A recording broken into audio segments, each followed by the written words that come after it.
ustedes lo que están viendo acá, van a ver los suelos, los límites, ¿sí? Su distribución. Y lo que pueden observar acá en la leyenda, ¿sí? Es a qué corresponde cada color, cada referencia. Como podrán ver, tienen una unidad geomórfica, ¿sí? Y esto describe el suelo principal y los suelos subordinados en las distintas zonas de Mendoza.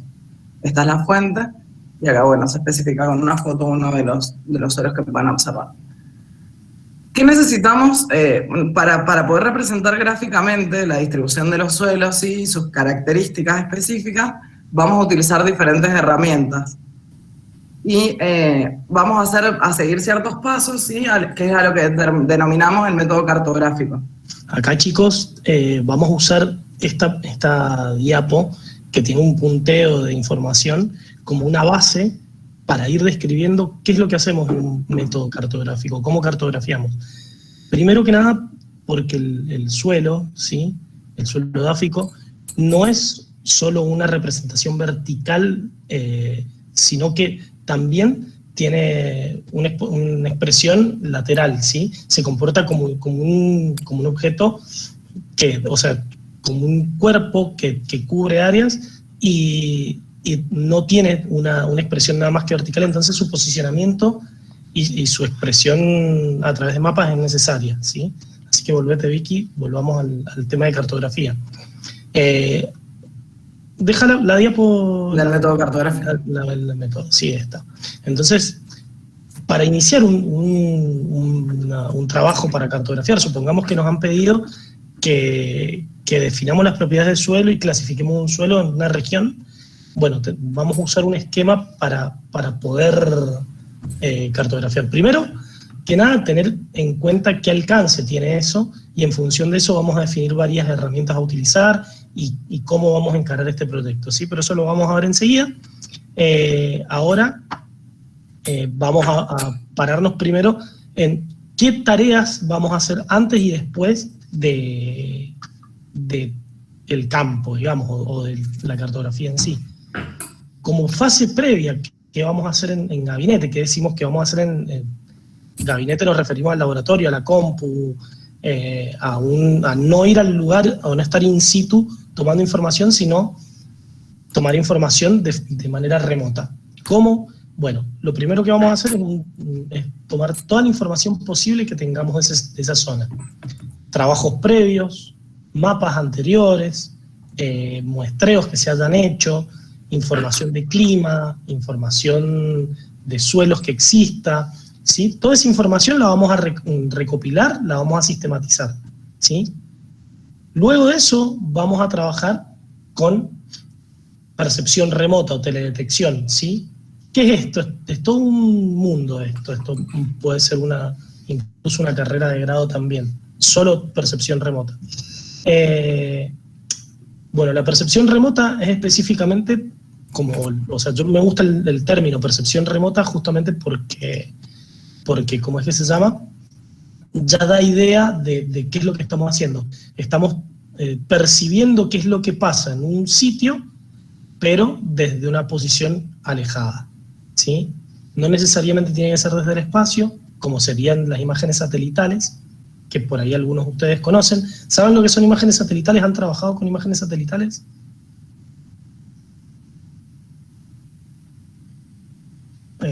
No. Sí, algo vimos en topografía, pero...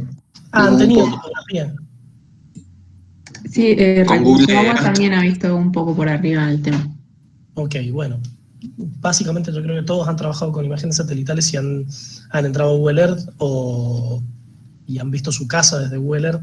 Eso básicamente es una imagen satelital, o en Google Maps, cuando ponemos la imagen de satélite, esos son imágenes satelitales. Vamos a ampliar un poquito eso, ¿sí? Pero básicamente son sensores, tipo, para hacerlo de una forma sencilla, como cámaras fotográficas montadas en satélites, que están observando constantemente a la Tierra. ¿Querés pasar la diapo, Vicky?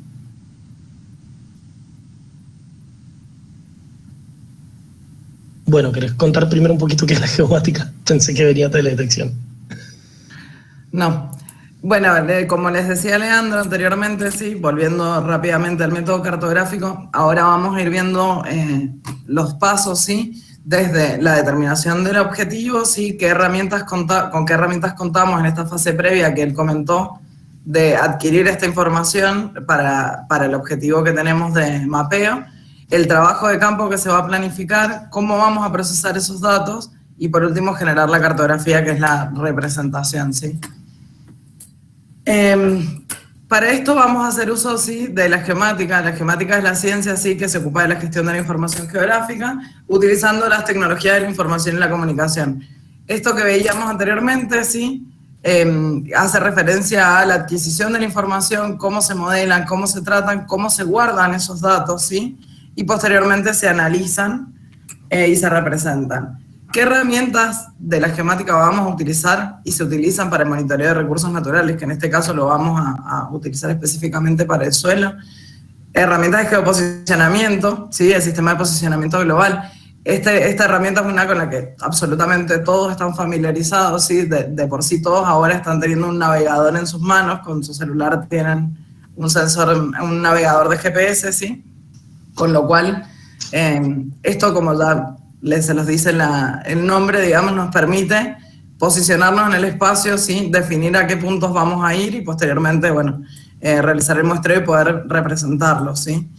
La adquisición de la información, como Leandro les comentó anteriormente, esto se puede hacer a través de sensores remotos, como podrían ser los satélites a los que él hacía referencia, o sensores proximales, como por ejemplo distintos tipos de sondas que se utilizan en el campo para obtener más información. Y posteriormente, si esta información es factible de ser representada en un sistema de información geográfica, o SIG, que es lo que les mencionábamos anteriormente. Como les decía, bueno, lo que corresponde al geoposicionamiento, alguna vez han utilizado el GPS, me imagino, ¿no? Como lo pueden observar en esta imagen, ¿sí? Todos los navegadores son los dispositivos con los que nosotros contamos, como puede ser el celular, por ejemplo, o un GPS Garmin, de esos que se utilizan muchas veces en el campo, ¿sí? Que utilizan las constelaciones de satélites, ¿sí? Que permiten la triangulación de la posición a través de 3 satélites, ¿sí? Como mínimo, en general son 4, porque existe un error, quienes estudiaron topografía lo han podido ver. Señales, centros de procesamiento que están en tierra, sí, y los navegadores. Esto permite poder posicionar un punto sin depender de las condiciones atmosféricas y soporta una gran cantidad de usuarios al mismo tiempo. Por otro lado, acá ahí, tenemos... Vicky, ¿te puedo agregar algunas cosas sobre geoposicionamiento? Sí, por favor. Los sistemas de posicionamiento global son relativamente nuevos, aparecieron en la década del 80, se idearon inicialmente para uso militar, pero bueno, fue trasladado al uso civil y técnicamente, o sea, ha cambiado el paradigma de la forma en que el ser humano se desplaza y se conecta en el mundo. Es realmente increíble lo que cambió el mundo a partir de los sistemas de posicionamiento global. El primer país que tuvo un sistema de posicionamiento global fue Estados Unidos con el GPS, ¿sí? El Global Position System, pero actualmente existen por lo menos 4 redes que están funcionando de manera operativa, que son GLONASS, Galileo, Beidou.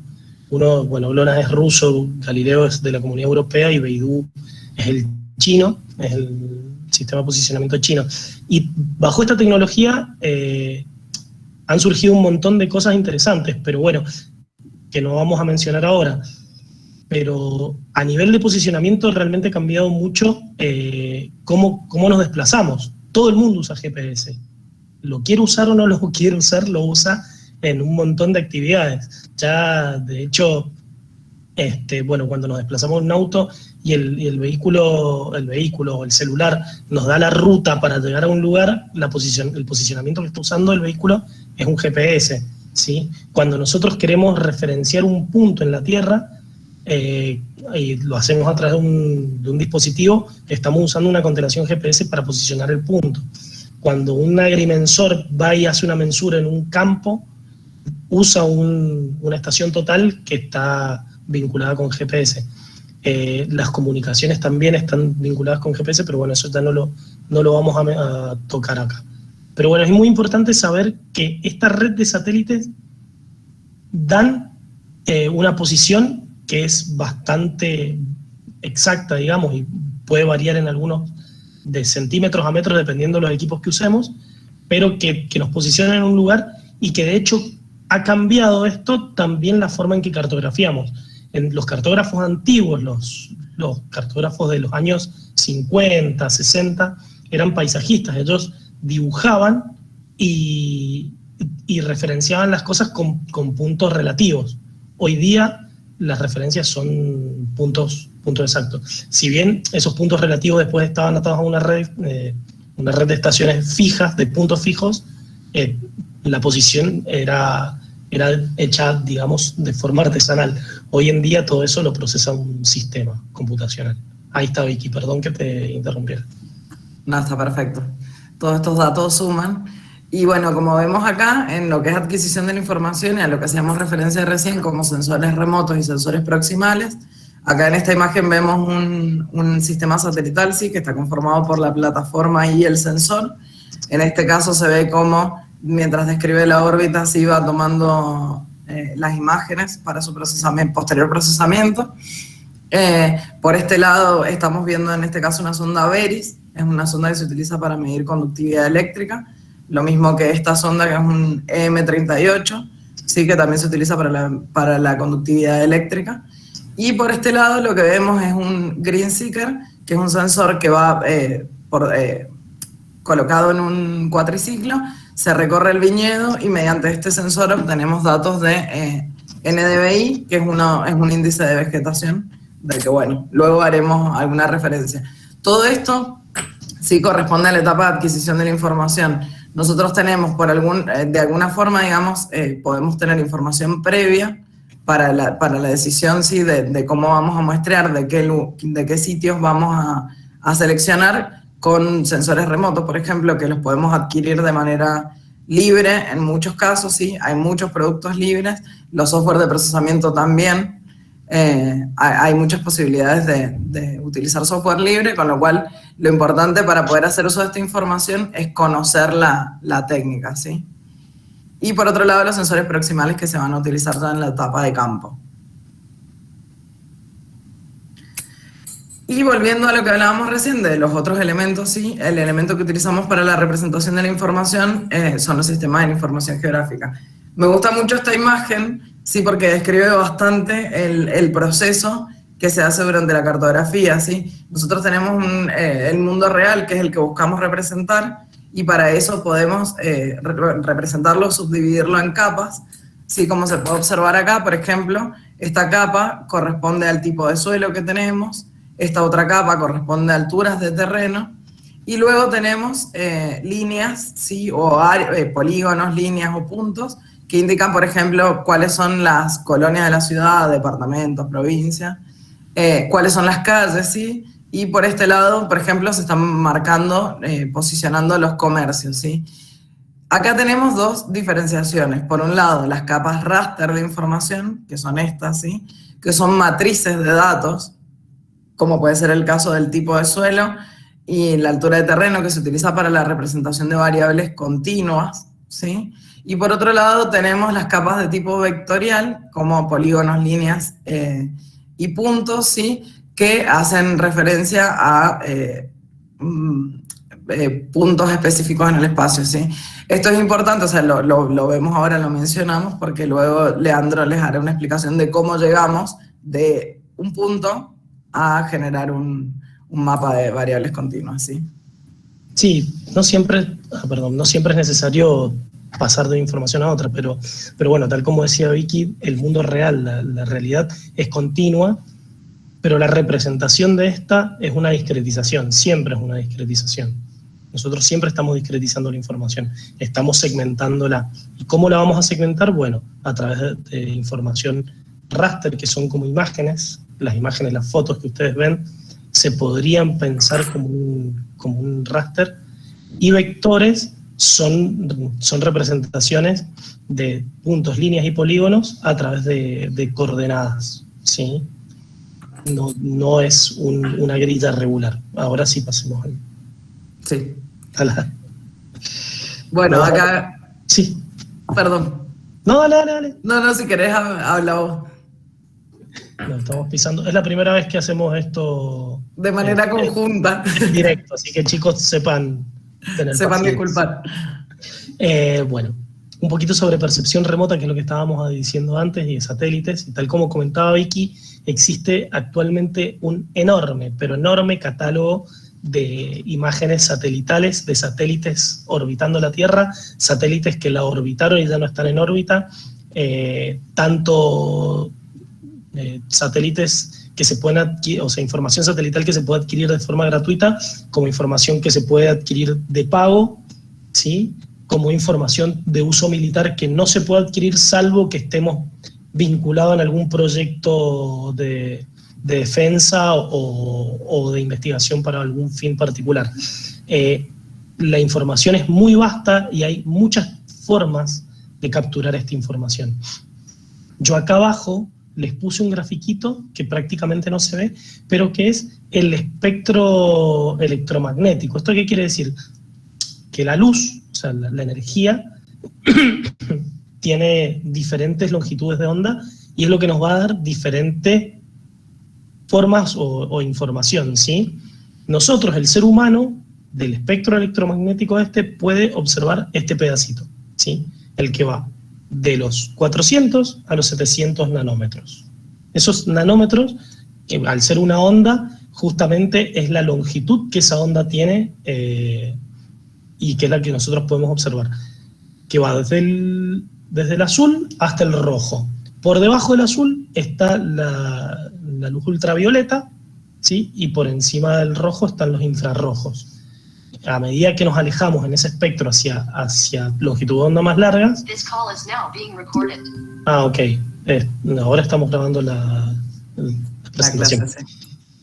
Entonces, la información que se encuentre por encima del rojo o por debajo del azul no la va a percibir el ser humano. Esto tiene una explicación bastante clara y es una cuestión de adaptación del ser humano a las propiedades de la Tierra y a la emisión del Sol. Los satélites igual toman esta información con la ventaja de que el ser humano ha desarrollado sensores capaces de trabajar por fuera de lo que trabaja el ojo humano, ¿sí? Los sensores pueden tomar información del ultravioleta o de los rayos X, ¿sí? No los sensores remotos, los rayos X básicamente, aunque sí los hay, y del infrarrojo. Esto tiene la particularidad de que hay fenómenos que ocurren en estos campos que el ser humano no los ve, pero que sirven para hacer determinaciones y diferenciaciones. Y de hecho, los satélites fraccionan la información incluso dentro del espectro visible. Dijimos que las longitudes de onda de los 400 a los 700 nanómetros del espectro electromagnético es la luz visible, es visible por el ser humano. Bueno, los satélites ópticos se llaman los que observan información en este rango, ¿sí? Y un poquito más hacia el infrarrojo también. Esos sensores ópticos fraccionan esta información entregando información del azul, información del verde, información del rojo, información del infrarrojo cercano, como si fuera información separada. Y esto a nosotros nos sirve después para generar índices, ¿sí? Que eso lo vamos a ver enseguida. Una cuestión inherente a los satélites es el tipo de sensor que tengan y la órbita que realicen sobre la Tierra. El tipo de sensor, lo de la órbita lo vamos a dejar un poco de lado porque es un poco complejo, pero el tipo de sensor nos va a dar específicamente cuántas bandas, cuán fraccionado tiene ese rango de visión, ¿sí? Y de dónde hasta dónde llega. Por ejemplo, para dar un ejemplo, los sensores QuickBeard, por dar algún nombre, o GeoEye, toman información del espectro visible y del infrarrojo cercano en 4 bandas. ¿Qué quiere decir? Que fraccionan la información del espectro en azul, verde, rojo y toman parte del infrarrojo cercano. Si nosotros nos vamos a Landsat 8, que es un sensor que desarrolló la NASA, que es un sensor que desarrolló la NASA, tiene 14 bandas de información. Permíteme la aclaración, Leandro, respecto a QuickBird, que es el satélite que fue adquirido por Google Maps, para que los chicos tengan en cuenta, digamos, que esto que definiste vos de 4 bandas, sí es con uno que están bien familiarizados todos, porque una vez han utilizado la vista satelital de Google Maps o Google Earth. Perdón. No, está perfecto, Vicky, buenísimo, buenísima la aclaración. Y bueno, eso está bueno. Vamos a explicar ahí también un poquito cuál es la diferencia entre estos sensores. Muy brevemente, nosotros tenemos, como dijimos, sensores gratuitos, sensores de pago, sensores militares, ¿sí? En general, los sensores que tienen información gratuita pertenecen a agencias espaciales. Ya dijimos Landsat es un proyecto enorme que si trabajan en algún tema de estos se lo van a topar seguro en alguna de sus plataformas, Landsat 5, Landsat 7, Landsat 8, se lo van a topar seguro. Y pertenece a la Agencia Espacial Norteamericana, la NASA, ¿sí? Después tenemos satélites como Sentinel, que Sentinel-2, por ejemplo, es un satélite óptico que... ¿Cuántos hay ya? ¿2 o 3 Sentinel? 3. 3, ok. 3. Es una constelación de satélites, de 3 satélites que pertenecen a la Agencia Espacial Europea y también brindan información gratuita. Después tenemos satélites de empresas privadas como el de Airbus, ¿cuál era? No me acuerdo. Creo que es GeoEye. Bueno, GeoEye suponemos que es de Airbus, que es una empresa privada que tiene una constelación bastante grande y tienen ciertas capacidades diferentes, ¿sí? ¿Cuáles son esas capacidades diferentes? Bueno, los sensores que generan las agencias espaciales, digamos, públicas o gubernamentales, tienen información con una escala más pequeña. Pequeña me refiero a que ven objetos, a los objetos los ven como más pequeños, es decir, que no tienen la capacidad de discriminación que tiene un sensor de escala grande. Por ejemplo, para que se entienda, el sensor Sentinel tiene un píxel, como veíamos, si podemos volver, Vicky, para atrás al raster, un cachito, ¿vieron los cuadraditos del raster? Esos son píxeles. Eso está dando una dimensión en la Tierra. El sensor Sentinel, como estábamos mencionando, de la Agencia Espacial Europea, el píxel es de 10 por 10 metros. Eso quiere decir que la mínima información que vamos a tener sobre ese sensor es un agregado de 10 por 10 metros.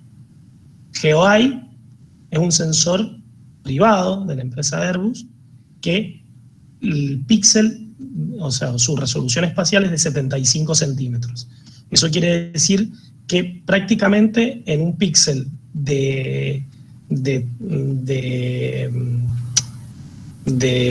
Sentinel, que es de 10 metros, entrarían unos 105 píxeles de un GeoEye, o un poco más, perdón, 105, 100, supongamos 100. Entonces, si nosotros, por ejemplo, quisiéramos ver un auto con Sentinel, no lo podríamos ver. Con GeoEye sí, se vería la forma del auto porque la resolución espacial es mucho mayor. Hay satélites que tienen resoluciones espaciales en los cientos de metros, en los kilómetros, ¿sí? Ahora, el uso de estos sensores va a variar según el objetivo que nosotros persigamos, ¿no es cierto? Acá, en general, perseguimos en Argentina que los sensores sean gratis, porque nunca tenemos plata para pagar imágenes. Exacto, y haciendo una acotación extra a lo que decía Leandro, también tenemos un satélite nacional, SAOCOM, que es para el monitoreo de los recursos naturales, ¿sí? Ese usa otra tecnología, ¿sí? Y está en otra área del espectro, como les comentaba Leandro anteriormente. También habrán visto que dentro de estos, sí, han escuchado sobre la empresa Satellogic, que es de origen argentino, digamos, la fundó un argentino. Esa empresa sí tiene una constelación de nanosatélites orbitando, entre ellos el Milanesat, seguramente lo recordarán después por alguno de sus nombres, ¿sí? Esos tienen altísima resolución, como les decía Leandro, eso significa que el píxel es bien pequeño, sí, la representación en tierra tiene mucho más detalle, pero también es de pago, ¿sí? Y como les decía él, acá actualmente lo que perseguimos es adquirir estas imágenes de forma gratuita, ¿sí? Para poder utilizarlas. Y la mayoría, bueno, muchos de estos satélites, sí, de las agencias espaciales gubernamentales, ponen a disposición no solo las imágenes, sino también productos obtenidos de esas imágenes. Ahora, en la siguiente diapositiva. A ver, y también es interesante, pues por ahí queda la idea de que mejor resolución y que los satélites de resoluciones más gruesas o de agencias espaciales son peores. No, esto no es así, porque el hecho de, o sea, la información que toman es diferente, ¿sí? Y la capacidad de procesamiento que tenemos sobre una imagen u otra es distinta. Las áreas que cubren son diferentes. Un satélite, por ejemplo, para dar una idea, un Landsat 7 tiene una cobertura de 180 kilómetros por 180 kilómetros, con un píxel de 30 metros. Un sensor MODIS tiene un píxel de 250 metros. Imagínense lo grueso que es eso, sí, es bastante grueso, ¿no? Pero el área que abarca es de 1200 por 1200 kilómetros, una imagen de MODIS. Pero a su vez, el sensor de Landsat va a pasar nuevamente por el mismo lugar después de 16 días. Va a poder tomar información del mismo lugar. Sin embargo, MODIS, al día siguiente ya va a volver a tomar información. Entonces, sé que hace ruido y que es un montón de información junta para ustedes, pero las capacidades de procesamiento que tenemos sobre unas imágenes u otras es totalmente distinto. Los objetivos que se persiguen también son diferentes.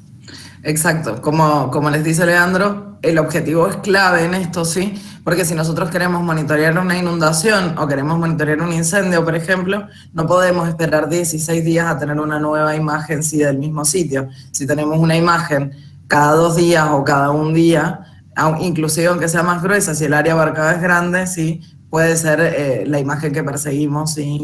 Que nos aporta la información necesaria para la toma de decisión.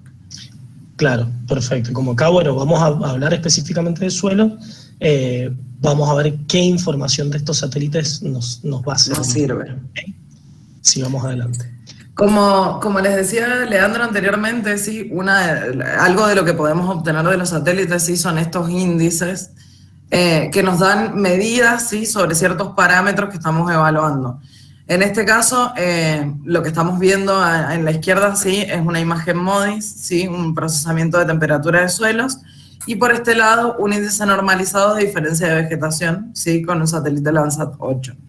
Este es el que tiene 1 kilómetro de resolución, sí, el píxel, y este tiene un píxel de 30 metros. Este índice, les aseguro que varios de ustedes lo han escuchado mencionar, sí, es el llamado NDVI. Actualmente hay muchas empresas, sí, que prestan el servicio para adquirir esta información en el manejo, por ejemplo, de viñedos. Suele ser de gran utilidad porque esto nos permite, al hacer una relación entre estas bandas, como hablábamos anteriormente, hace una relación entre el espectro visible y el infrarrojo cercano, nos permite describir la actividad dentro de las plantas, por ejemplo, ¿sí? Y permite hacer un monitoreo, en el caso del índice de verde en particular, nos permite hacer un monitoreo del crecimiento vegetativo, ¿sí? Entonces eso, en algunos cultivos hay una relación más lineal, en otros es más complejo porque interviene mucho el suelo y la temperatura del suelo, ¿sí? Pero nos aporta gran información sobre un área. Cuando nosotros realicemos el trabajo del mapeo de suelo, ¿sí? También vamos a buscar describir el paisaje, describir el área, describir el cultivo, ¿sí? Y los distintos estados. Eso nos va a aportar información para seleccionar los lugares en los cuales vamos a muestrear. Como veíamos desde la primera clase, desde la primera salida que hicimos allá en la Facultad para Física, ¿sí? Una de las cosas que se hace cuando se hace una descripción de suelos en el campo, ¿sí? Es describir el paisaje. Esto nos va a aportar información sobre el sitio que luego vamos a corroborar en el campo, digamos. Esto nos da una información previa. La ventaja de estos índices y de utilizar las imágenes satelitales, ¿sí? Es la gran disponibilidad, como Leandro les decía, dependiendo del tipo de satélite, ¿sí? El sensor, es la frecuencia de imágenes que vamos a tener. ya sea cada 2 días, cada 8 o cada 5 días, por ejemplo, en el caso de Sentinel. Esto depende de la cantidad de satélites también que están orbitando para una constelación en particular. Pero toda esta información nos va a permitir, esta frecuencia, digamos, de revisita que tienen estos satélites, nos va a permitir poder tener, por ejemplo, un historial, ¿sí?, de un índice de vegetación en una zona en particular. Y entonces podemos no solo analizar desde este momento hacia adelante, sino también hacia atrás. Y eso nos da muchísima información al momento de decidir. ¿Querés hacer alguna acotación, Leandro, sobre temperatura de suelos acá en la imagen de MODIS? No, bueno, básicamente eso, el tamaño de píxel, y que más allá de que parezca grosera la información, si nosotros estuviéramos trabajando acá, porque se ve parte del departamento de Tupungato, ¿no? Pero si viéramos esta información a nivel de país o a nivel de planeta, el hecho de que el píxel sea grande no se notaría. O sea, no sería un inconveniente, al contrario, sería algo bueno. Por eso va a inferir mucho el tema de la escala. Yo creo que debemos avanzar así. Sí, así continuamos. Bueno, este es otro tipo de información también que vamos a obtener de sensores satelitales, ¿sí? Corresponde a los modelos digitales de elevación. Como pueden ver acá, se ve como desagregado, ¿sí?, en distintas capas la información. En este caso lo que tenemos es un modelo digital de elevación con un radar de la NASA, ¿sí? Estos modelos no solo nos van a permitir, digamos, hacer un análisis topográfico, fotogramétrico, ¿sí?, porque vamos a tener información de las diferentes alturas, sino que además de esta información, ¿sí?, podemos derivar otros índices, como por ejemplo el escurrimiento en una cuenca, la pendiente, la dirección de la pendiente, ¿sí? Todos datos claves para determinar lugares, ¿sí?, en los cuales sería interesante, si estamos hablando de grandes áreas, ¿sí?, o como la caracterización de un departamento o de una cuenca, los lugares en los cuales deberíamos enfocarnos para tomar datos de ese suelo.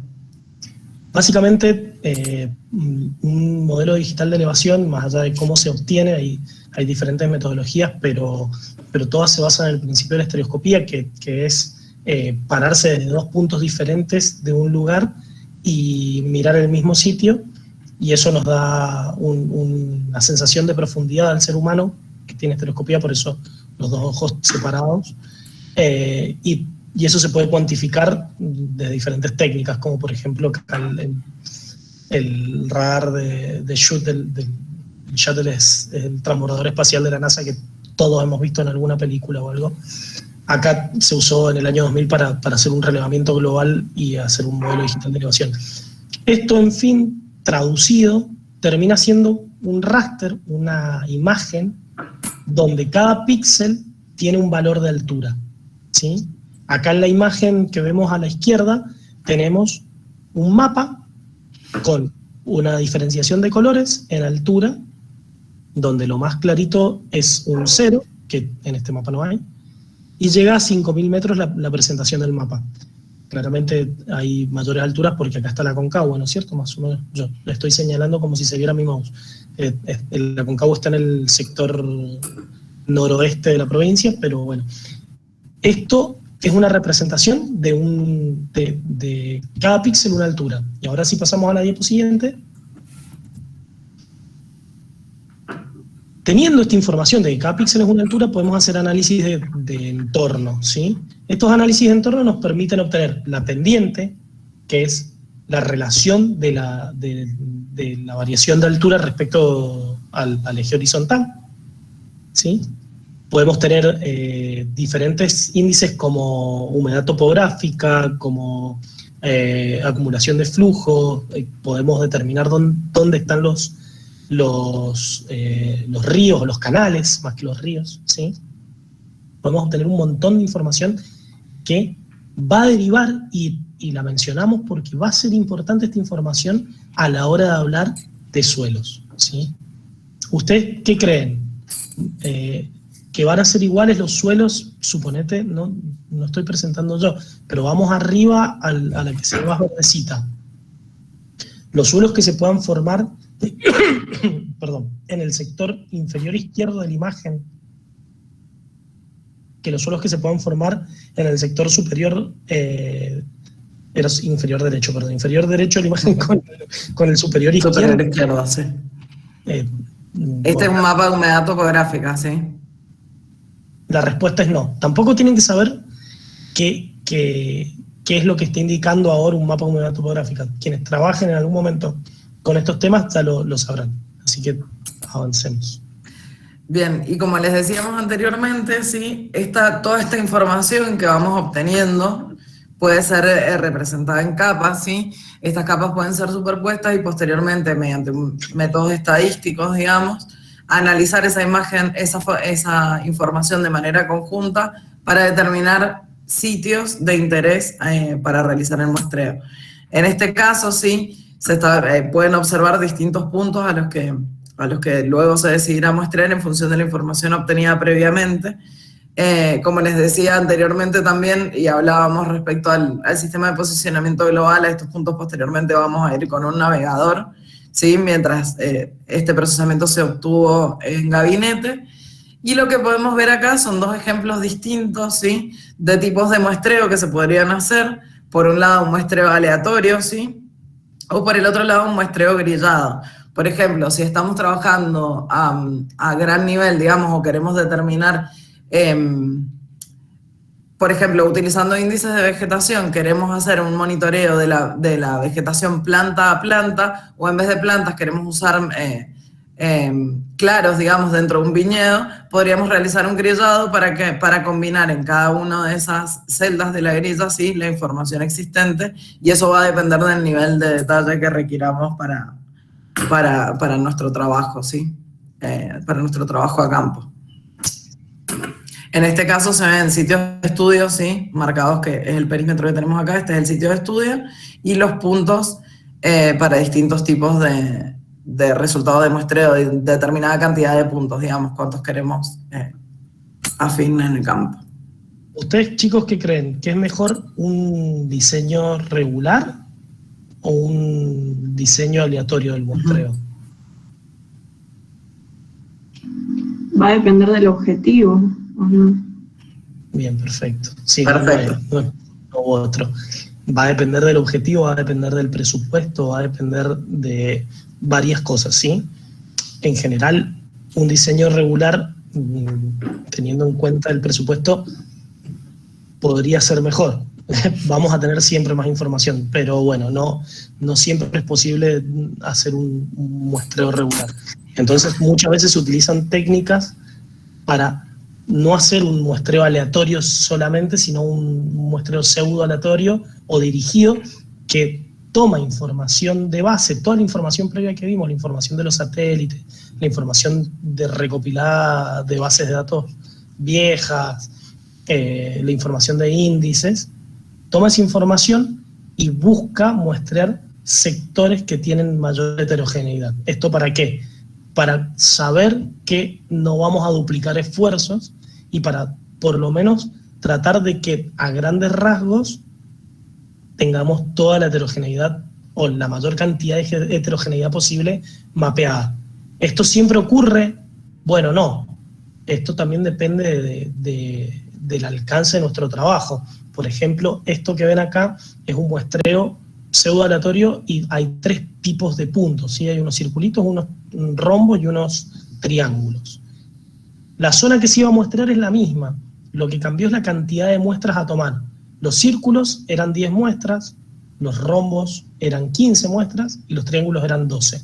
¿Por qué? Porque los costos de muestreo son elevados, porque tengamos en cuenta que la cantidad del costo en un mapeo de suelos súper importante, no lo podemos obviar. No hay forma de hacer un mapeo de suelos sin ir al campo. Pero, sin lugar a dudas, es lo más caro del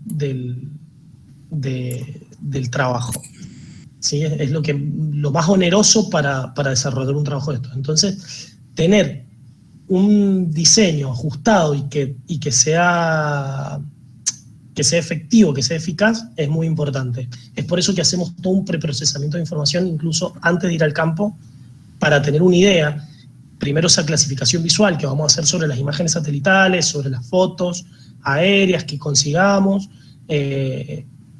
para reconocer diferentes áreas. Después todo el análisis de información derivada de DEMS y de imágenes satelitales. Recién ahí, con una grilla ya armada, vamos a ir al campo. Si nosotros pudiéramos meter 1000 muestras acá, 1000 muestreos, sería mejor, seguro, ¿sí? Si pudiéramos meter 100.000 sería mucho mejor. Técnicamente perforaríamos todo el suelo, pero eso económicamente y generalmente va a ser inviable. También, como les decía Leandro, fíjense, digamos, volviendo cuáles son las ventajas de utilizar estas técnicas, ¿sí? Para hacer la descripción de una zona. La ventaja en el tiempo, sí, porque como él les decía, esto nos va a permitir, o sea, estos métodos de muestreo y la recopilación de información previa y el preprocesamiento de esa información nos va a permitir poder representar la mayor variabilidad que encontremos, ¿sí? Imagínense que todo esto, que es un distrito dentro de un departamento, si tuviéramos que seleccionar los lugares variables a simple vista o así con una imagen no tenemos suficiente información, y por otro lado, sino cómo deberíamos hacerlo, yendo o visitando el departamento para saber o suponer, bueno, más cerca de la montaña, podemos estar en la zona baja y perderíamos un montón de información que en esto encontramos, así como vemos que hay puntos que están relativamente cerca, hay puntos, en esos puntos relativamente cerca encontramos una gran variabilidad en el campo, ¿sí? Tiene que ver con todo lo que les comentaba Alejandro anteriormente, de cómo se generó este muestreo. Bueno, volvemos al método cartográfico, sí, volvemos a pasar en limpio. Lo que hemos estado viendo hasta ahora, sí, es toda esta fase previa de gabinete, de adquirir la información, de adquirir toda la información existente, hacer una fotointerpretación, reconocer visualmente el área, pero también hacer uso de la información satelital, por ejemplo, para poder diseñar el muestreo correctamente. Y luego viene el trabajo de campo, ¿sí? Que es el que llegamos a diseñar con toda esta información previa en el gabinete. Claro, una vez que ya tenemos las muestras, ya tenemos los sitios a muestrear, agarramos la camioneta, cargamos las palas, el barreno, el maletín de campo, un sanguchito, una coca. Y nos vamos al campo. ¿Qué es lo que esperamos? Esos puntos que les mostraba anteriormente Leandro, ¿sí? Son lugares, sitios a los que se debe ir, digamos, para poder describir esta variabilidad, describir los suelos de ese lugar y conocer esta variación en el espacio, ¿sí? En cada uno de estos puntos, puntualmente, en este caso, representa una calicata, ¿sí? Dentro de esa calicata, como vimos también en las clases del inicio del cursado, ¿sí? Se hace la descripción morfológica del perfil, ¿sí? Se va a observar, se van a tomar imágenes, se van a tomar muestras que luego se van a analizar, sí, en el laboratorio. ¿Qué herramientas tenemos en este momento? Como decía Leandro, todo el material que necesitemos para ir al campo, ¿sí? Pero además vamos a llevar estas fichas, en general, esta es una ficha de Echeverri, ¿sí?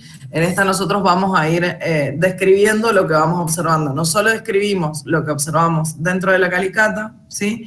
Sino que también vamos a describir lo que observamos respecto al paisaje, ¿sí? Cuál es el material originario de ese suelo, qué vegetación natural hay en el lugar o qué cultivos. Por ejemplo, este que ven acá está dentro de un viñedo, ¿sí? En este caso en un terreno inculto.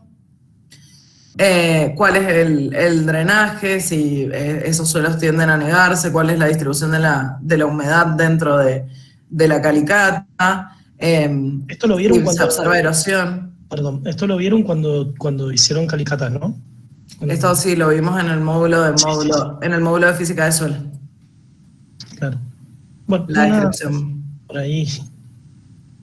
Ya, bueno, esta es la descripción que se hace en la calicata, que ustedes ya la conocen, ya la manejan, ya pueden ir a la calicata y hacer la descripción tranquilamente, ¿no? No hay muchas respuestas, pero bueno, suponemos que el silencio, que sí, que claramente saben lo que es y por eso ni lo mencionan, así que seguimos. Sí, seguimos. Bueno, y como saben, algunas cosas que se hacen ahí mismo, digamos, que se consignan en esta ficha como consistencia o textura organoléptica, ¿sí? Por ejemplo, esos son algunos de los datos que se va a tomar, o si hay presencia de carbonatos o no, y demás. Por otro lado, otra cosa que se puede hacer, y esto también depende y es acorde al presupuesto y a la disponibilidad, ¿sí? Porque, bueno, pueden tenerlo uno en la finca, pero no es muy común, generalmente se contrata un servicio, ¿sí? Es la utilización de sensores proximales para tener más información del área. Generalmente no se hace en grandes áreas. En este caso en particular, las imágenes que estamos viendo acá, esto corresponden a sonda Veris de electroconductividad, de conductividad eléctrica, ¿sí? Acá se pueden observar dos mapas obtenidos con estas sondas, ¿sí? Y su relación, digamos, de la conductividad eléctrica con la distribución espacial del rendimiento, para que vean la relación que existe. Esto es para viñedo. Y en este caso, en particular, como les mencionaba anteriormente, este es el GreenSeeker. Es un sensor activo, ¿sí? Lo que hace es calcular el índice de vegetación normalizado, que es el que les comentábamos anteriormente, el NDVI. En este caso, esto que vemos acá es una parcela del INTA Mendoza, que está ahí frente a la Facu, una parcela de 1,5 hectáreas, y lo que se hizo fue pasar por las 55 hileras que tenía este viñedo, pasar el cuatriciclo con este sensor y de vuelta para mapearlo completamente. Y el grillado que se observa ahí corresponde a una planta, ¿sí? Cada uno de esos píxeles que ustedes van a observar en esta imagen corresponde a una planta, y miren el nivel de información, ¿sí? El nivel de detalle que tenemos de la información. Esto que se ve acá justamente es el NDVI, que las zonas más verdes, con su relación con el crecimiento vegetativo, las zonas más verdes indican mayor desarrollo vegetativo, las zonas marrones, ¿sí? Los colores marrones indican un menor desarrollo. En este caso, puntualmente, para darles un ejemplo, ¿sí? Este es el callejón de las acacias en el INTA. Estos árboles son muy altos, esta zona suele estar muy sombreada, y estas plantas tenían realmente un muy escaso desarrollo respecto a estas. Entonces, como pueden ver, el índice acá está acusando que hay menor desarrollo vegetativo. Esto como un ejemplo. Tengan en cuenta, esto es para que tengan en cuenta que pueden hacer uso de esto para tener más información del sitio, ¿sí? Todo depende, por supuesto, del presupuesto y del nivel de información que se quiera tener. Volvemos al método cartográfico. Todo esto que acabamos de ver corresponde al trabajo de campo, ¿sí? La toma de muestras, la descripción de los sitios, descripción de las calicatas, del paisaje y demás, y la utilización de sensores de campo. Luego de esto, de obtener toda esta información, nos volvemos al gabinete, ¿sí? Nos llevamos las muestras del campo, y lo primero que vamos a hacer van a ser los análisis de laboratorio. También es parte de lo que han visto durante el curso de la materia, qué análisis nos pueden interesar, ¿sí? Desde física de suelos, bueno, físico-química, ¿sí? Fertilidad, todo depende del objetivo y de lo que queramos, la información que queramos obtener de esos suelos para el mapeo. Ok. Ya analizamos previamente la información, decidimos dónde íbamos a muestrear, muestreamos, hicimos uso de sensores proximales o no, tenemos la información de imágenes satelitales, de vuelos, de drones, de como sea, y tenemos un montón de información, bueno, y las muestras, ¿no? Tenemos un montón de información, pero tenemos un mapa, tenemos la cartografía, ¿entendemos lo que está pasando? No, todavía estamos en una fase intermedia. ¿Qué tenemos que hacer? Gestionar esa información para poder obtener nuestros resultados. Primero, todas las bases de datos que tenemos, todas las bases de datos en mapeo de suelos van a ser espaciales, o sea, todas van a estar atadas, todos los datos que tengamos van a estar atados a una geolocalización, ¿sí? Van a estar geolocalizados. Nosotros vamos a gestionar esa información para poder utilizarla. Es acá donde va a importar el hecho de que si la información es de forma vectorial, de forma o raster, ¿sí? O rasterial. Si tenemos información de tipo vectorial, como son los datos que tomamos en las calicatas, imaginemos el mapa de la derecha, que acá dice precipitación, ¿sí? Eso tendría que haber sido otra variable. pero en este caso es precipitación, son puntos o lugares puntuales donde se tomó datos. Imaginemos que son datos de calicata de conductividad eléctrica. Bien. Esos datos son puntuales y no nos están dando información más allá del punto, ¿sí? Entre 2 puntos, nuestra información es 0. ¿Qué hay que hacer con esa información? Interpolarla. Interpolar, ¿qué es? Es rellenar esta información para obtener una distribución completa, o sea, una grilla regular, un raster, ¿sí? Recordemos que siempre la representación de la realidad va a ser discreta, pero es muy diferente tener una información discreta de tipo vector como puntos aislados, y en este caso no regulares, a tener información como un raster. ¿Por qué es importante la interpolación? Bueno, hay carreras universitarias que estudian estos temas de interpolación, ¿sí? No específicamente solo eso, pero sí hay métodos súper complejos, desde métodos muy sencillos de interpolación a métodos muy complejos. Claramente, mientras más complejo es el método, mejores son los resultados. Eso es discutible, pero supongamos que es real, ¿sí? En general, los métodos que van complejizando es justamente para que el resultado sea más cercano a la realidad, ¿sí? Tengan en cuenta eso, que hay diferentes métodos. Íbamos a mencionar algunos, pero por una cuestión de tiempo no vamos a poder avanzar, solo para tener en cuenta que hay algunos métodos como una interpolación lineal. Interpolación lineal sería tomar 2 puntos y si queremos poner un valor en el centro de esos 2 sería el valor medio entre los 2, sería un promedio de los 2 puntos que estamos tomando, a métodos geoestadísticos súper complejos con un montón de background estadístico atrás, ¿sí? de espalda estadística. Así que sigamos adelante. Como decía Leandro, decidimos acotar esta parte porque verán que en una clase es demasiada información la que estamos intentando darles, así que también cualquier duda que tengan, vale la pena recordar, sí, que estamos acá, que consulten, está el chat abierto, pueden ir escribiendo para que podamos responderlas en vivo y en directo si quieren. Sí, vamos a avanzar un poquito más y vamos a frenar un segundo adelante y ahí vamos a preguntar cómo venimos. Pero bueno, ahí ya hablamos de interpolación. ¿Y qué queda? Elaborar cartografía. Leandro está sin audio. Del Oasis Norte. Y al final tenemos 3 mapas distintos que los clasificamos y nos dan una clasificación utilitaria. Sí, esto, sigamos.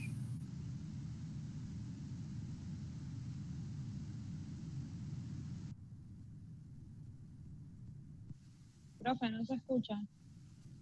No se da cuenta. Porque estoy con la imagen colgada del otro lado. Ah, sí, no se escuchaba. O sea, se escuchó la mitad. Sí, perdimos la mitad de lo que dijiste anteriormente, en esta parte, en la elaboración de la cartografía temática. No, acá estaba comentando de que son 3 mapas temáticos, por ejemplo, de variables gráficas y el último es una clasificación, no mucho más que eso. Pero bueno, acá nos vamos a detener y preguntar un poco cómo vienen. ¿Vienen entendiendo? ¿Tienen preguntas? Por el momento no. Yo vengo bien, profe. Bien, profe. De lo que dijo recién de información vectorial, es cuando es de un punto específico y después cuando la interpolás, esa sería información raster. Claro, ese sería Leandro no se escucha. Es pasar el proceso de información. rasterización. Pasar un vector a un raster. En realidad es para grillar la información, ¿no? Para que la información quede regular y representada como un raster. Claro, por esto que hablábamos de las variables continuas, ¿sí? Cuando estamos representando variables continuas, pero nosotros a campo estamos teniendo valores puntuales, ¿sí? ¿Cómo pasaríamos de un valor puntual a un dato continuo en el espacio? Bien, gracias, profe. ¿Alguna otra consulta? Sigamos y veamos un poco. Esto ya lo habíamos hablado un poco, lo venimos hablando, pero ahora lo vamos a formalizar, ¿no? todos estos recursos que hemos hablado, de qué tipo de trabajo vamos a hacer, qué información vamos a utilizar, va a estar dada por el tipo de mapa que vamos a hacer. Y acá tenemos, según la escala, diferentes tipos de mapa, ¿sí? ¿De qué depende la elección de la escala? ¿Me voy para abajo, bien para abajo? Bueno, de un montón de factores depende la elección de la escala. Depende del objetivo que tenga nuestro mapa, si es un mapa para uso de planificación, si es un mapa utilitario, si es un mapa para investigación de una cuestión global, ¿sí? O si es algo muy, muy localizado. En función de eso nosotros vamos a elegir una escala y en función de esa escala es cómo vamos a trabajar. Por ahí hablar taxativamente de escala hoy día está un poco en desuso, pero es muy importante porque nos... El audio nuevamente. A marcar nuestro trabajo, ¿no es cierto? Entonces, ahora sí, avancemos. Bueno, claramente, perdón. Profe, se le está cortando bastante el audio. Que estaba diciendo ahí está, de que a medida que vamos a escalas más grandes, recuerden que escalas grandes son objetos grandes, que a medida que nos vamos a escalas más grandes vamos a tener mayor trabajo de campo y a medida que trabajamos con escalas más chicas el grueso del trabajo va a ser de gabinete, ¿sí?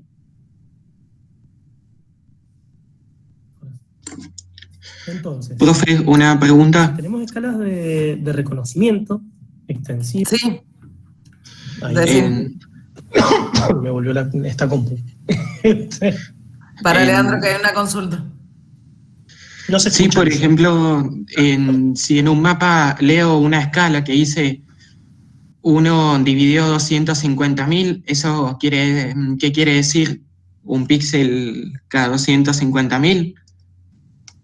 El concepto de escala no viene de la teledetección, es un concepto mucho más viejo, ¿sí? Escala es una representación entre el dibujo y el objeto, o sea, es una relación, ¿sí? 1 en 250.000 quiere decir específicamente que lo que nosotros vemos como 1 en el mapa, lo que es 1 en el mapa, sí, lo que nosotros vemos como 1 en el mapa representa 250.000 en el terreno, ¿sí? O sea, si nosotros hacemos un zoom en el mapa hasta tener 1 metro y vemos 1 metro en el mapa real, digamos, eso quiere decir que son 250.000 metros.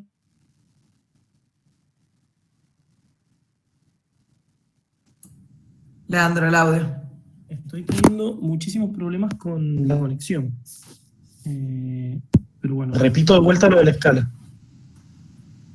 ¿Querés apagar la cámara? No, es la compu. Es la compu. Se dio vuelta el teléfono.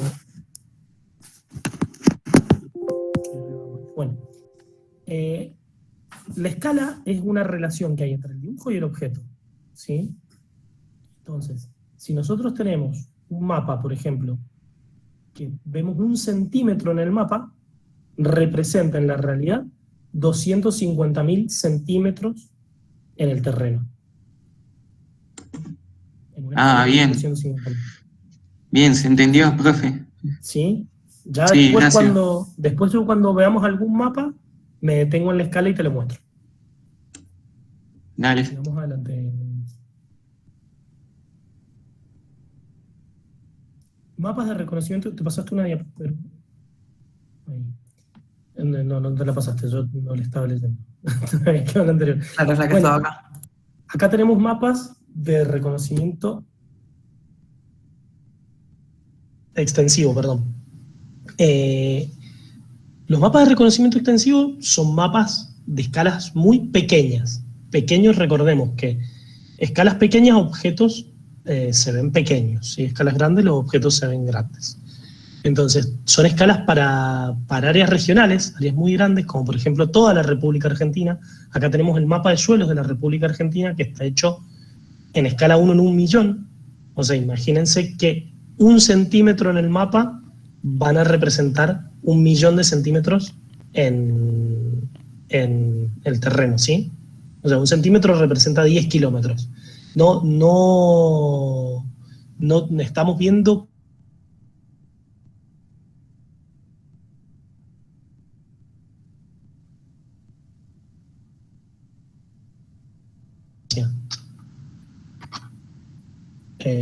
el audio te perdimos la mitad de lo que dijiste. Sigo desde acá. Lo que estaba diciendo es que el mapa este tiene una calidad muy, o una resolución, en realidad. Corrijamos el término. Una resolución está saliendo por los dos micrófonos. Pequeña, y que no nos va a servir para ver qué suelo tenemos en una finca en particular. Sin embargo, si es para tomar decisión, claramente el Estado va a invertir en agricultura en los molisoles del sector centro-este del país y no en el sector centro-oeste. ¿Por qué? Y lo está mostrando este mapa. O sea, la mitad este del país tiene mejores suelos o molisoles, mientras que la mitad oeste tiene unos entisoles, ¿sí? Que no son tan buenos para producción agrícola. ¿Querés agregar algo, Vicky? Estamos bien, sigamos así, llegamos con el tiempo, estamos medio ajustados. Perdón, ¿estabas hablando, no? Estoy con... Sí, estabas con mucho delay. No, te decía que sigamos así, avanzamos, estamos medio ajustados de tiempo. Sí, vamos. Hay algunos mapas, ¿sí? Escalas de semidetalle ya son para áreas extensas, pero ya podemos tener mapas utilitarios, ya no son solo de planificación. En este caso, por ejemplo, estamos viendo un mapa utilitario de suelos para el departamento de Guaymallén, ¿sí? Acá tenemos diferentes datos, como por ejemplo la información satelital que vamos a usar es de resolución moderada y alta, en general alta. Podemos planificar vuelos fotogramétricos si tenemos plata, vamos a hacer identificación de suelos en áreas piloto, y bueno, y obviamente esto va a requerir validación a campo. Bien. Acá se pueden ver algunos de estos mapas, como les comentaba Leandro, ¿sí? De aptitud de suelos para el cinturón verde de Guaymallén, ¿sí? Los muestreos que se realizaron, carbonatos, bueno, conductividad eléctrica, capacidad de intercambio catiónico, y esto otorgó distintas zonas de aptitud, ¿sí? Bueno, seguimos. Acá estamos en los mapas intensivos detallados, ¿sí? Estamos hablando de escalas grandes, ¿sí? Que se aplican a áreas pequeñas. Podemos ver que tiene mucho más detalle que los que hemos... ¿Sí? ¿Nacho? No, disculpa, tenía el micrófono abierto. Ah, no hay problema, pensé que capaz que no se escuchaba. Bueno, que se aplican a áreas pequeñas, sí, que son mucho más específicos y requieren de información mucho más detallada de suelo, sí. Para esto se pueden utilizar imágenes satelitales de alta resolución, como les comentábamos anteriormente, las que tienen el píxel de menor tamaño, sí. Se pueden utilizar drones para su relevamiento, sí. Drones periféricos, sensores periféricos, sensores proximales, ¿sí? Y el diseño del muestreo será mucho más intensivo.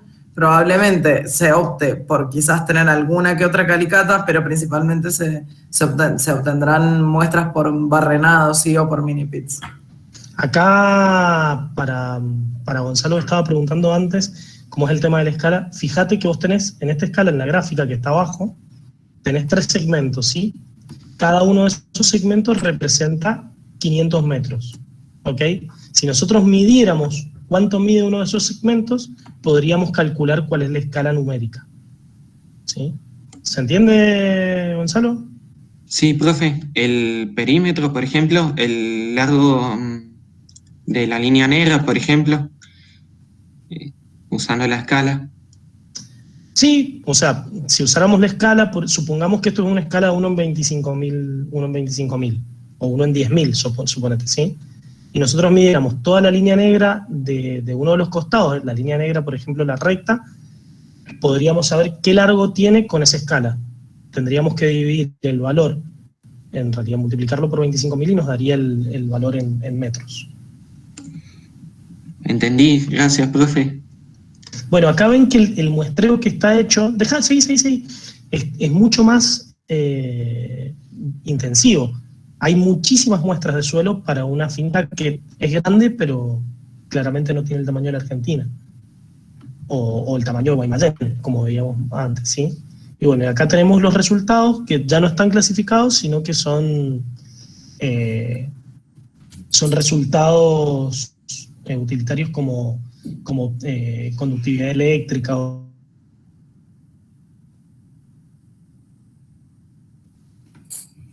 El audio. Te volvimos a perder, Leandro. ¿Cómo? No te escuchamos.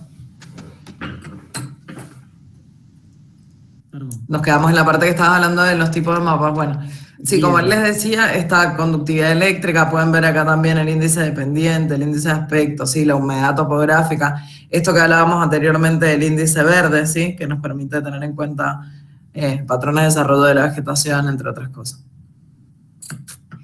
Ahora pasamos a mapeo digital, sí, nos queda el último ratito de clase. ¿Me escuchás, Leandro?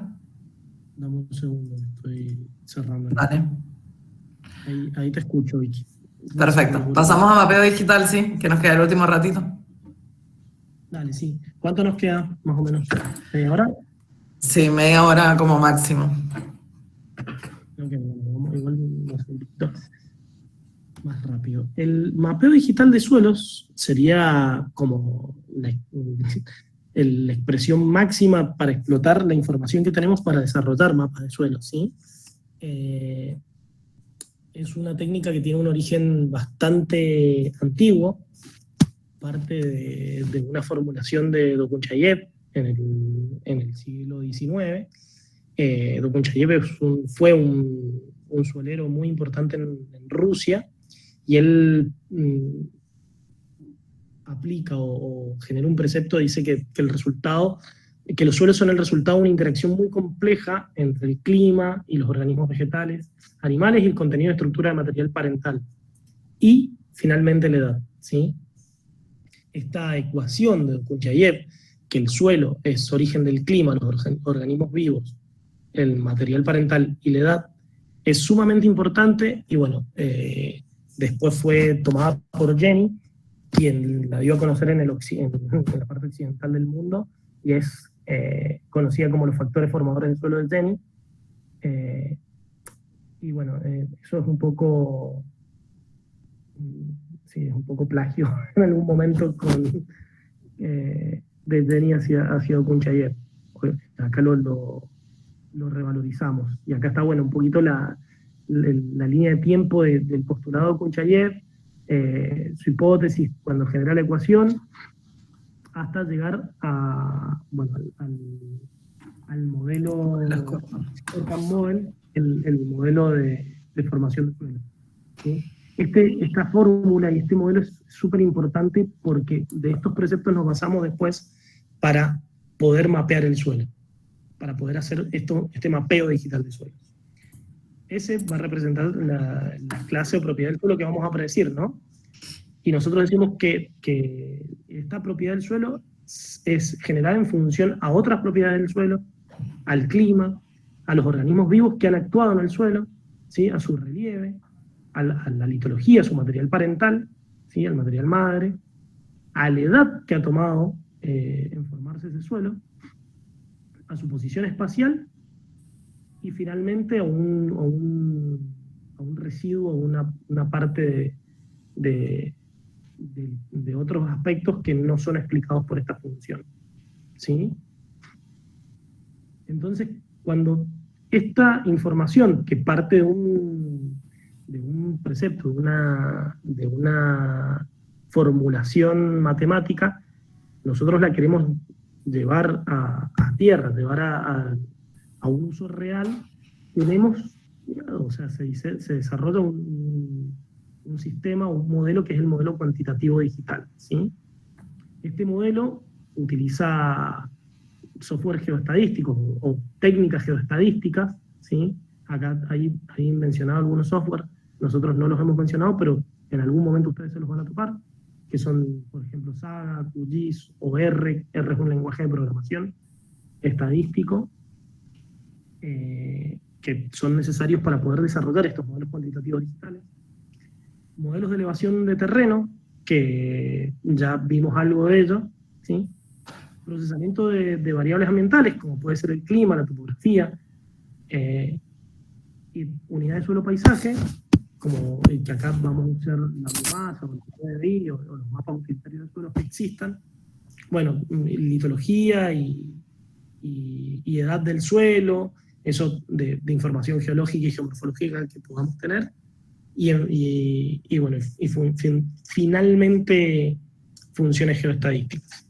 Yo ahí agregaría también funciones de inteligencia artificial y de aprendizaje de máquina, que es actualmente lo que se está utilizando. Esto lo vamos a poner así.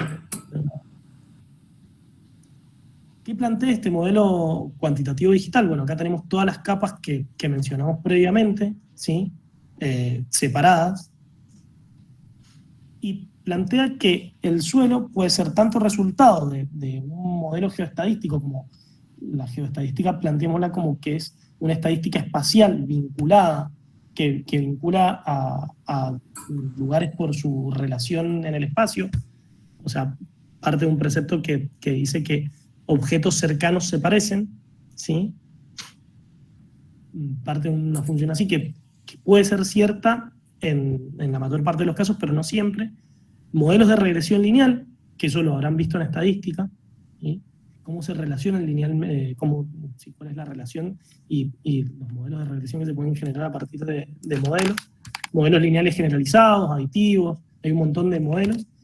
Acá justamente empiezan a haber modelos de árboles y clasificación que a partir de la tecnología y del uso de inteligencia artificial empiezan a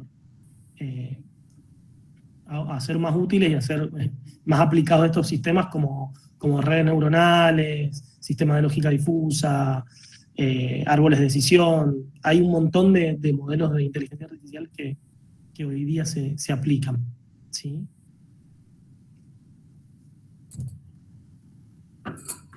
Bueno, hay que tener en cuenta que el modelo cuantitativo digital busca cuantificar la información que existe, ¿no es cierto? Pero nosotros estamos partiendo de análisis de calicatas, suponiendo, de puntos en el terreno que fueron muestreados como se muestra una calicata. Entonces, cuando nosotros vamos a muestrar una calicata, sabemos, bueno, ya lo han visto ustedes, el hecho de que cuando mostramos capas, por ejemplo, no todas las capas tienen el mismo espesor cuando estamos entrando en diferentes lugares. Y cuando tomamos un dato de estas capas, compararlas después puede ser complejo. O sea, yo no puedo comparar por ahí a la misma profundidad, estuvimos mostrando en diferentes lugares diferentes horizontes, o a profundidades diferentes vimos capas similares. Entonces, llevar esto a un modelo cuantitativo puede ser complejo. ¿Qué hace el modelo cuantitativo digital? Desagrega la información que nosotros obtuvimos en campo de muestras, de calicatas, ¿sí?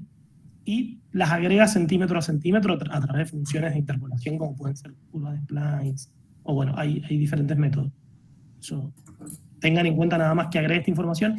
Entonces, cuando nosotros después le solicitamos información, no nos estamos refiriendo a una calicata en sí o a una capa de una calicata, sino que hemos cuantificado esa información, la hemos agregado en una curva, y ahora nosotros le podemos pedir, por ejemplo, al modelo información sobre, supongamos, conductividad eléctrica entre los 30 y los 60 centímetros de profundidad, o a los 40, si quisiéramos, ¿sí?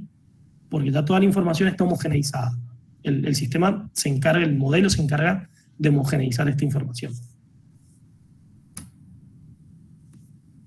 Esta diapo, estoy esperando que la ponga la compu, ahí está, muestra justamente lo que estábamos hablando recién, ¿sí? Tenemos en el gráfico superior izquierdo 8 calicatas diferentes, ¿sí? Con perfiles diferentes que tienen diferentes horizontes, ¿sí?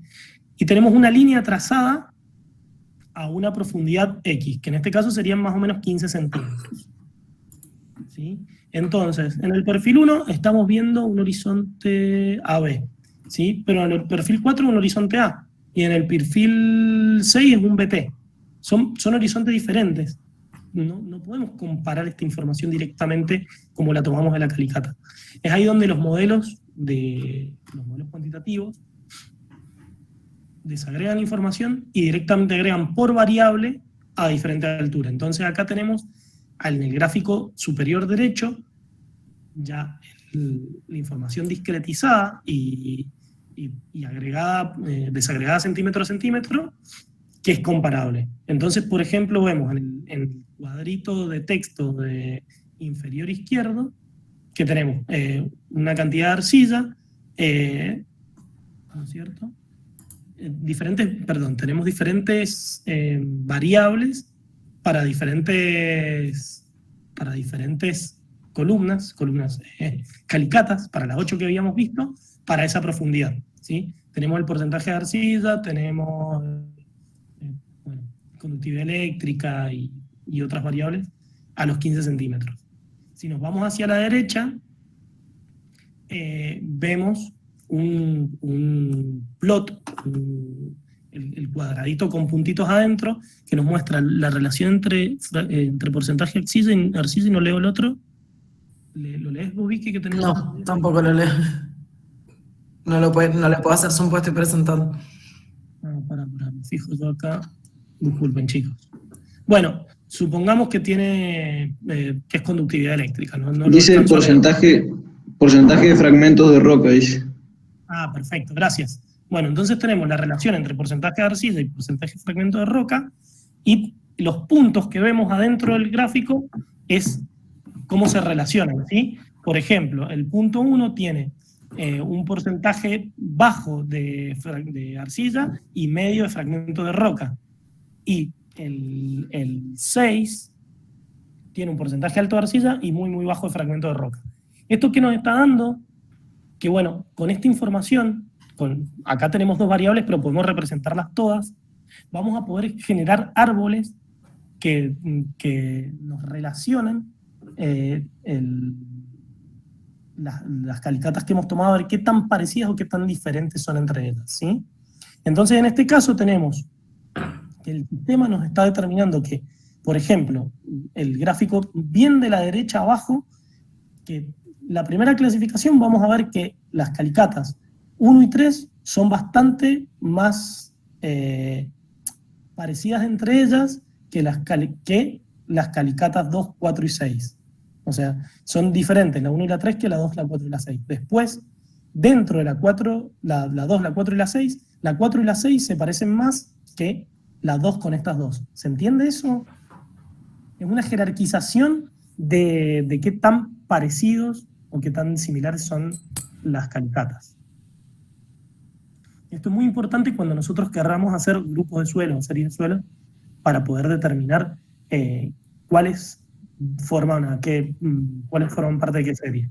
Así que es importante si se entiende. Sí, profe, se entiende. Perfecto. Vamos para adelante. Acá tenemos un poquito más elaborado eso, ¿sí? Con un gráfico un poquito más grande. Acá tenemos 4 grupos de suelos, determinados por los puntos rojos, los puntos violetas, ¿sí? Los puntos azules y los puntos rojos. Entonces vemos una primera diferenciación muy grande arriba entre los puntos rojos y violetas y los puntos azules y los verdes, ¿sí? Y a su vez, después, esa jerarquización va bajando hasta donde vemos que las calicatas 01 y 09 forman parte de un grupo, ¿sí? Sin embargo, las calicatas, por ejemplo, la 4 y la 7 ya no son parte del mismo grupo, pero sí pueden ser parte del mismo gran grupo, ¿sí? Y a su vez, las 3 y la 14 ya son parte de otro grupo. Eso se entiende, y los colores, bueno, que se ven ahí son colores de Monticello. Sigamos entonces. Esto es una clasificación clásica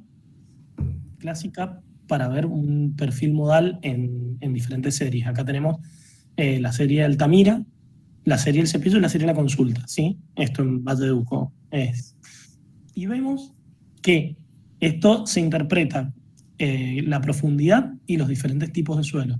¿Sí? Entonces, para Altamira, nosotros sabemos que tenemos una primera capa que puede ir de los 0 a los 100 centímetros de profundidad de Franco Arenoso a Franco. Franco Arenoso, perdón.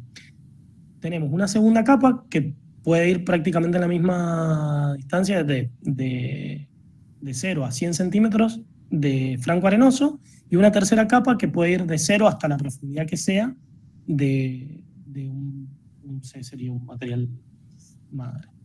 Ok. Eso para Altamira. Para el Cepillo estamos diciendo que también tenemos 3 capas de un Franco Arenoso con mayor porcentaje de carbonato de calcio y un material madre. Acá, bueno, y la consulta es similar. La pregunta es, ¿nosotros realmente podemos separar esta información?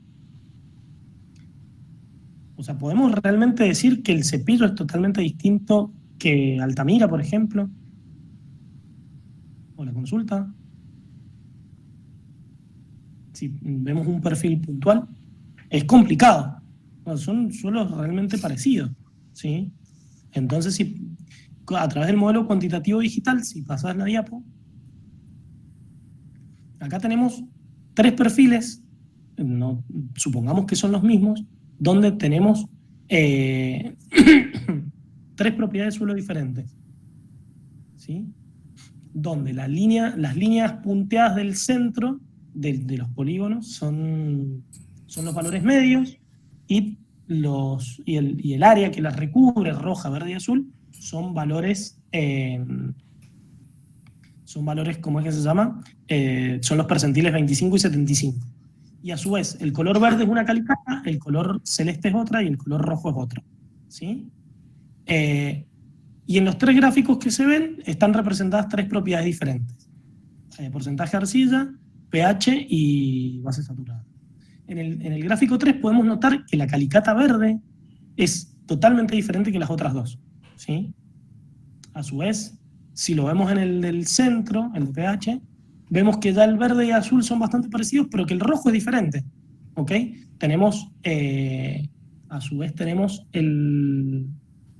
la profundidad en el eje vertical, ¿sí? Entonces, sabemos que hacia el metro, si estuviéramos viendo pH, las 3 calicatas son diferentes. Y ya si vemos el porcentaje de arcilla de las mismas calicatas, y es muy difícil poder determinar que sean diferentes, o yo diría que no se puede determinar que son diferentes a través de un análisis solo del porcentaje de arcillas, ¿sí? Sin embargo, si tenemos un porcentaje de arcilla muy bajo, porque en el eje X, que me había olvidado decir, es el porcentaje, vamos a ver que muy probablemente estemos hablando de una calicata que se parezca a la verde, ¿sí? ¿Eso se entendió? Porque es medio complejo la forma en que está presentado el gráfico, pero tiene muchísima información y está bueno. Bueno, seguimos, hacemos preguntas después en un ratito. ¿Cuáles son las ventajas entonces del mapeo digital de suelos? Y que analicen el perfil en forma cuantitativa, que es estadístico, que es objetivo, y que integra valores de campo y laboratorio, ¿sí? Bueno, el hecho de que uso técnicas de estadística para analizar el perfil y establece jerarquías de agrupamiento, eso es lo que vimos en el gráfico de árboles, ¿sí? Es súper interesante y es importante. Y bueno, y esto que optimiza tiempo y costo de relevamiento, seguro que es así. Entonces acá, ya para ir terminando, vemos un mapa hecho con una clasificación, una interpolación de datos, un mapa de drenaje del Valle Central de la provincia de Mendoza, hecho con una técnica de interpolación muy básica, que es inverso a la distancia, ¿sí? Y si vamos más adelante, vemos otros mapas realizados con otras técnicas de interpolación, o sea que de hecho esto es mapeo digital de suelos, y si ven la diferencia de calidad es enorme. ¿Sí? Sí, yo perdí la compu, no estoy viendo los mapas, estoy con el celu, pero seguí pasándolos y bueno, ahí... Si ahora querés, estamos viendo erosión. Dale, contá un poquito los mapas si querés, Vicky. Sí, bueno, esto es como le decía Leandro anteriormente, la diferencia así en la interpolación. Eso se puede ver en los quiebres, digamos, entre distintas zonas. En este caso, esto está realizado con mapeo digital de suelo, ¿sí? Este es un mapa de drenaje. Como les decíamos anteriormente, volvemos a recapitular. Estos son mapas temáticos, ¿sí? Cada uno de estos mapas está expresando una característica específica del suelo. En este caso tenemos los mapas de drenaje, ¿sí? En este caso es erosión, permeabilidad, ¿sí? Y textura. Todo esto son obtenidos a través de la técnica de mapeo digital y van otorgando distintas caracterizaciones, ¿sí? Para ese suelo. Y anegamiento, por último. En esta última diapositiva les dejamos el link, ¿sí? Al sistema de información de suelos del INTA. El SISINTA está bastante bueno, ¿sí? Porque ustedes pueden hacer una búsqueda o por series de suelos o por perfiles y se encuentran cargados y sistematizados absolutamente todos los perfiles y los datos de suelos que hay a lo largo del tiempo, ¿sí? No solamente las series actuales, sino también series y relevamientos de perfiles hechos, por ejemplo, en los 90, hechos en los 70, inclusive se sistematizó toda esa información y se colocó en este servidor, ¿sí? Del INTA. Ustedes pueden acceder a través de sisinta.inta.gov.ar y pueden acceder o buscando el perfil o buscando la serie de suelos. Si ustedes así apenas ingresen van a ver el mapa de Argentina, ¿sí? Con estos puntos, naranja y amarillo, ¿sí? Que indican la cantidad de perfiles que hay por la zona. A medida que vayan haciendo zoom, podrán ir viendo específicamente el área. Por ejemplo, si hacen zoom sobre la provincia de Mendoza, encontrarán en el Oasis Norte, en el Valle de Uco, en el Oasis Sur. Pueden acercarse hacia Malargüe, por ejemplo, y ahí van a encontrar los suelos que se levantaron en esa área. ¿Qué es lo que van a ver? Cuando ustedes ingresen por perfil, van a poder ingresar a la ficha, ¿sí? Que describe el perfil. Esto que veíamos de la ficha esa de Chevere, bueno, toda la descripción, todos los datos obtenidos para esa zona y la clasificación de la serie de suelos, ¿sí? Observada para esa área en particular. Por supuesto hay algunos baches dentro del mapa, pues son zonas que no se han muestreado, pero toda la información existente hasta el momento la van a poder encontrar en ese sistema, con lo cual sepan que existen, que pueden acceder, tienen que crear un usuario, pero pueden acceder y exportar esos mapas esos datos para poder utilizarlos el día de mañana si los llegaran a requerir. Así que bueno, esta era la última diapositiva. Nuestra idea era mostrarles, como habrán visto durante toda la clase, un poco la integración de todo lo que hemos visto en la materia en la representación, ¿sí? Cómo podemos acceder a esa información que ya saben obtener, cómo organizarla, ¿sí? Mediante esto que hablábamos como el método cartográfico para obtener estos mapas que nos van a dar tanta información y nos van a permitir tomar más decisiones. Como les decía Leandro anteriormente, siempre es mejor contar con más información, ¿sí? Muchas veces no se puede y el objetivo muchas veces no lo requiere, entonces la planificación es clave, siguiendo como estos pasos y conociendo también cuáles son las limitaciones y teniendo claro el objetivo, se puede llegar a sacar muchísima información de esto. Hay muchas técnicas, como vimos, crecientes en complejidad. Lo último que vimos fue mapeo digital, que es de las técnicas más complejas, que requieren un estudio más específico, pero hay muchas otras técnicas que también se pueden aplicar y te van a dar más información que la que tendrías simplemente a nivel visual, ¿sí? Lo importante es que sepan que existen. Hagamos una ronda de preguntas, Vicky, así cerramos. Sí, y por último, última acotación, como les decíamos al inicio de la clase, ¿sí? Todo esto que vimos es una rama de estudio particular, digamos, con Leandro nos dedicamos específicamente a esto y sabemos que a muchos de ustedes les puede llegar a interesar. Estamos en la cátedra y bueno, tienen nuestros correos para contactarnos cualquier cosa que quieran conocer posteriormente o si quieren trabajar en alguna de estas áreas. Estamos a disposición. Y bueno, ahora si alguno tiene preguntas, es el momento indicado. Gracias.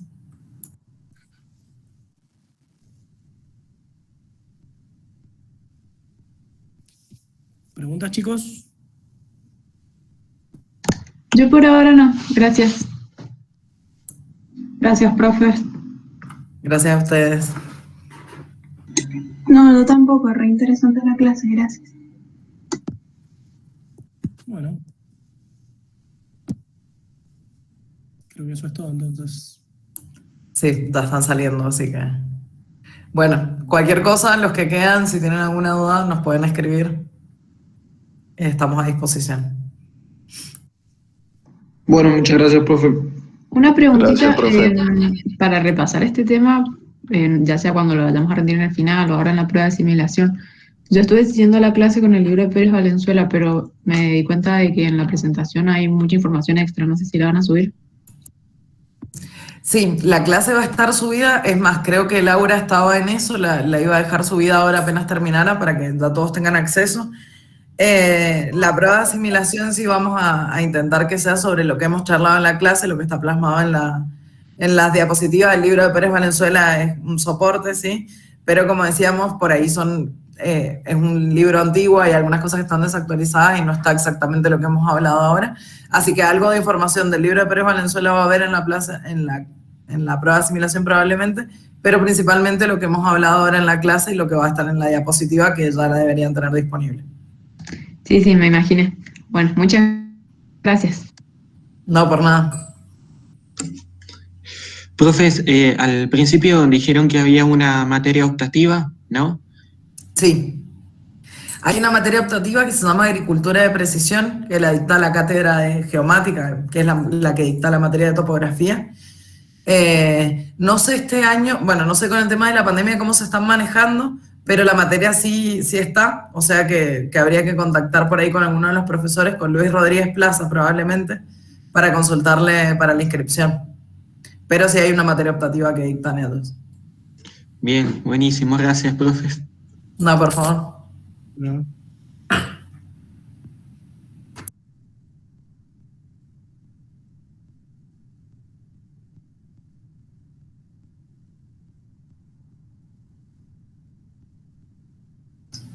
Vuelvo hasta el computador a ver si...